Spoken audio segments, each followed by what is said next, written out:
Hello friends. तो अभी हम लोग अरे पढ़ रहे हैं। तो अब लास्ट वीडियो में हमने 2D अरे समझा था, है ना। 2D अरे को समझाते समय हमने आपको इस तरह से कुछ इसको एक्सप्लेन किया था और बोला था कि ये डायग्राम को आप समझने की कोशिश करो क्योंकि ये इम्पॉर्टेंट है। और आपने पूरा मन लगा करके अच्छे से इसको समझा भी था। तो लेकिन देखिए, हमने यहाँ पर आपको क्या बोला था कि ये बड़े वाले ब्लॉक के अंदर एक अरे है ना। इस तरह से कुछ बोल के एक्सप्लेन किया था। तो मेमोरी के अंदर जो हमारी रैम है उसमें ऐसा कुछ भी नहीं होता कि बड़े वाला ब्लॉक के अंदर छोटे वाले ये ब्लॉक, ऐसा कुछ नहीं है। मेमोरी हमेशा एक रैम है जो मतलब बाइट्स का कलेक्शन है। तो जब भी हम अरे बनाते हैं 2D अरे, हमने बनाया इंट ए आर ऑफ 3, ऐसा हमने एक अरे बनाया।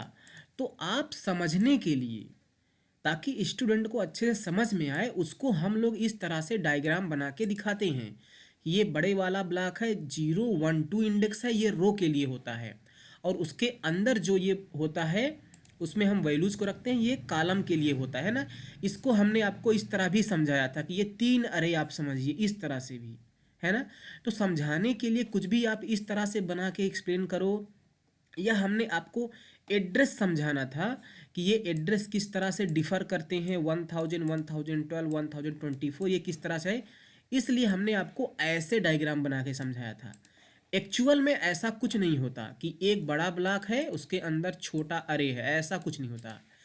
हमारे रैम में जब हम ऐसा लिखते हैं तो टोटल 9 ब्लॉक्स बन जाते हैं कुछ इस तरह से, जैसे हमने यहाँ पर दिखाया। अब इसको समझिए, टोटल 9 ब्लॉक्स बनेंगे, लेकिन उनको जो मेमोरी मिलेगी इस तरह से कंटिन्यूअस मैनर में ही मिलेगी। समझ में आपको आया। और जो इनका एड्रेस होगा वो बिल्कुल इसी तरह सेम टू सेम होगा, इस तरह से, ऐसे, है ना। मैं एड्रेस की कॉपी कर देता हूं यहां पर, ऐसे, बिल्कुल उसी तरह जिसे हमने समझाया था आपको। एड्रेस में कोई डिफरेंस नहीं आने वाला, और क्यों नहीं है वो आपको भी समझ में आएगा। अब देखिए, ये इंटीजर टाइप के ब्लॉक हैं तो 4 बाइट की मेमोरी को लेंगे।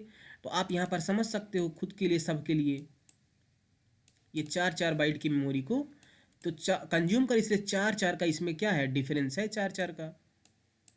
आप देख सकते हो सब में 4 4 का डिफरेंस है, इसमें 8 12 16 20 24 28 32 इस तरह से, है ना। तो ये इस तरह से, लेकिन इसका जो इंडेक्स होगा, अब आप इसका इंडेक्स ऐसे नहीं बोलोगे, इसका इंडेक्स 0 1 2 3 4 5 6 7 ऐसे नहीं बोलोगे।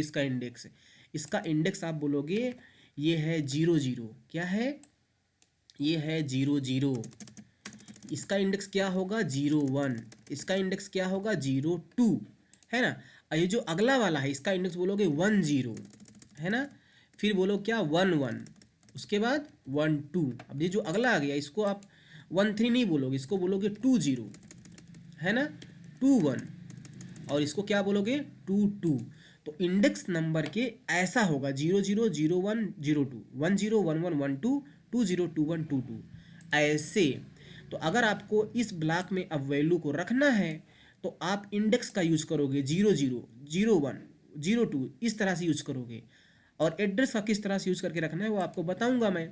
फिलहाल इंडेक्स को किस तरह से यूज करके वैल्यूज को रखना है तो मैंने अपने पिछले ही वीडियो में आपको बता दिया था इस तरह से, है ना। लेकिन मैं आपको इस तरह से बताना चाहता था जो एक्चुअल में होता है, ऐसे, है ना। अब वही वैल्यू यहाँ पर जाएगी, यहाँ पर 5 चली जाएगी, ये वाली 4 यहाँ पर चला जाएगा, और यहाँ पर 3 चला जाएगा, यहाँ पर 1 होगा, सॉरी ये 3 होगा, ये 3 होगा, ये 6 होगा, है ना। और ये हमारा 9 हो जाएगा, और यहाँ पर 4 हो गया, और ये हमारा 2, उसी तरह से। तो आप इन दोनों डायग्राम को देखो, इसको देखो और इसको देखो, ये दोनों सेम है ना। सो ये भी आपको समझना चाहिए था। And thank you so much.